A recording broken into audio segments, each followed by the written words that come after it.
So today's topic is very interesting. It's about what makes women irresistibly attractive to men. There's a lot of science and research that has been done, that has been devoted to this science to figure out what exactly makes people attractive to the opposite sex. And women especially want to know this information. What makes them so attractive? Some women are so attractive to the opposite sex. You can see them surrounded by men all the time. And yet some are, they could be beautiful, but they're not really that attractive to men. So the number one thing that of course we have begun to understand now is that it's not really beauty alone that makes women very attractive.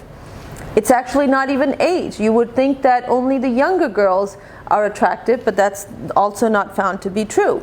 So what exactly is it that makes a woman very, very attractive?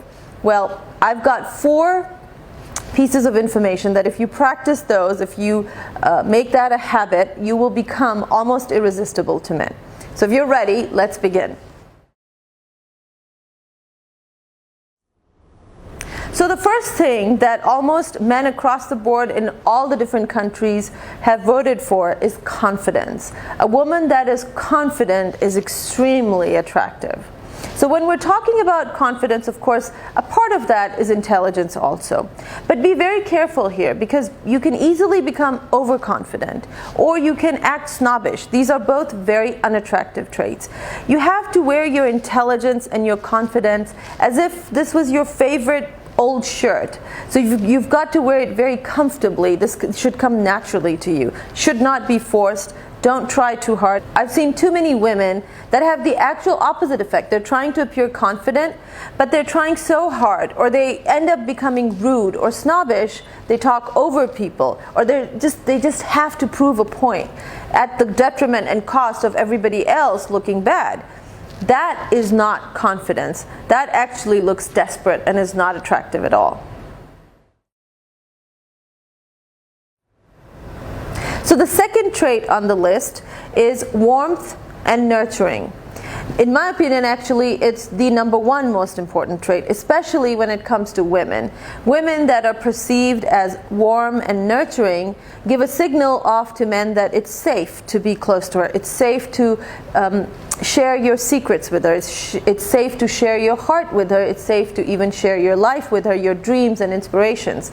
That kind of a woman is actually very, very alluring to men. I do want to caution you here, because you can easily go into the other side of being attractive, which is if you don't have strong boundaries and you're always very sweet when you should actually have strong boundaries in place, that is seen more like needy. You're overcompensating because you're feeling insecure. So the only way you know how to control somebody's behavior is by being too nice. Too nice is not the same as warm and nurturing. Warm and nurturing while having very strong, firm boundaries about who you are and what you are going to accept in your life, accept as a woman, that equates as a very, very attractive and strong woman in a man's mind. Similarly, for a man, one of the ways that they can become irresistible to women is when they have kindness in their demeanor and in their behavior, and yet at the same time they have strong boundaries. That kind of a man in a woman's mind, subconsciously, which is very, very strong, is immediately perceived as, oh, I can be safe with this man because he knows how to not only take care of himself and his interests, therefore me and my interests, but also be kind to me and nice to me. Very, very important traits to have if you want to become attractive.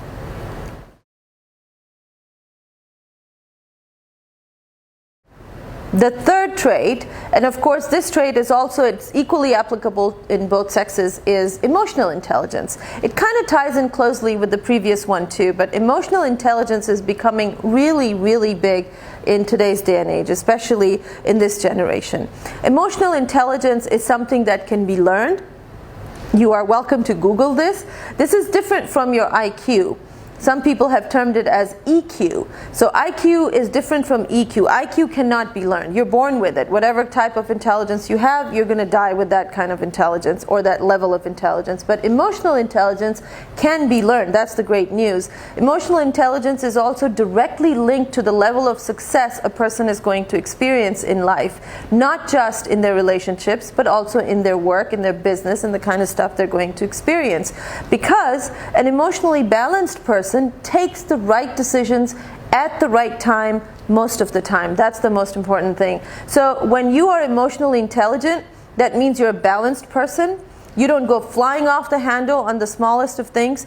Believe me, I have seen the most beautiful, most attractive people who become so unattractive, people call them toxic, because they have no control over their emotional behavior. So make this your priority.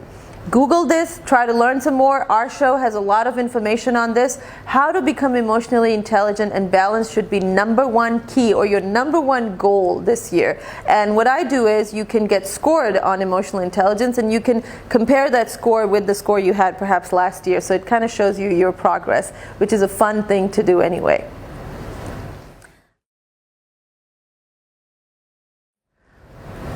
Number 4, the most important trait, is she is inspiring and she is inspired. Now, what do I mean by that? A woman that is inspiring. You know, one of the best compliments that a man can give a woman, I truly believe that, is when he says to her, "You make me want to be a better man." That is so beautiful. So women truly have the ability to improve a man's behavior and character. This does not mean at all that you should try to go and fix someone. That's a totally different topic, so we're not going there. But just by you being you, if you have those other 3 traits that I mentioned, the above 3 traits, you are naturally going to be someone that everybody wants to be around, and a man is going to want to impress you and also exhibit those kind of traits himself, so that he can be like you. So he's inspired to become a better man. Now, the other trait that I mentioned is that she can also be inspired herself. So this is equally important, that when her partner is sharing his dreams with her, or he accomplishes something, she's inspired, she cheers him on, she is his biggest champion, she validates him. So when you validate your partner, you are actually validating his reason for being. This is how he feels like a man. Very, very important. Doesn't mean that he has to go conquer the world for you to be inspired. It could be a small thing. Maybe he did something for you yesterday. You forgot to thank him properly. You should go do that. Maybe he takes really good care of the kids while you're away. Make sure you go thank him for that. So these are little tiny things that are in relationships huge. They can be as big as mountains. So make that a habit. Be inspiring yourself, but also make it a habit to be inspired and feel that inspiration. So try these 4 traits and let me know how they affect your relationship outcome.